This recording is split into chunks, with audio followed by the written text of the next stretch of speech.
A ZANU-PF faction, aligned with the President Emerson Mnangagwa, has intensified its peg of party senior members, supporting Mnangagwa's Deputy Vice President Constantino Chiwenga's presidency in 2028. Aiwa zvinaumira mushe runa kuti aiwa Chiwenga uye zvizovharwa panze. Sanopinda mumashoko abuda muzara nazo kuti vo subscribe or like or the bell icon. Notipinda mnamoni kwa mchinze. Last week, the faction assigned the newly appointed party political commissar Munyaradzi Muchacha to peg Chiwenga supporters. There are fierce power struggles over succession between Mnangagwa and his deputy Chiwenga, as Mnangagwa aims to extend his rule beyond 10 years.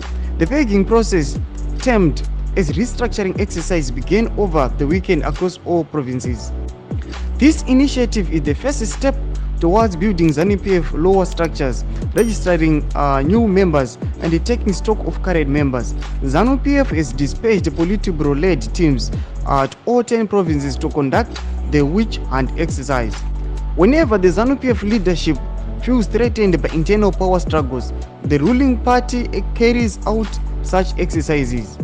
The Commissariat Department has deployed Politburo members to address the PPC members and explain how the restructuring program will be conducted. Sando zvatikona pana pavitonzi aiwa ZANU-PF inozikamwa kuti aiwa kana yakuita power struggles aiwa internally kana kuti receive resistance kubva mukati inotanga kutoita restructuring exercise. Zvava a true evidence kuti aiwa pane tension iri pakati pevakuru vaviri ava noda kuti aiwa kwabva watochinjawo political commissar. Saka chimbotudze mafungiro enyu munoti kudi pamusoro pechiitiko ichi. Aiwa pinai comment section medu kutudze mafungiro enyu, so ano subscribe, kulike, turn on the bell icon.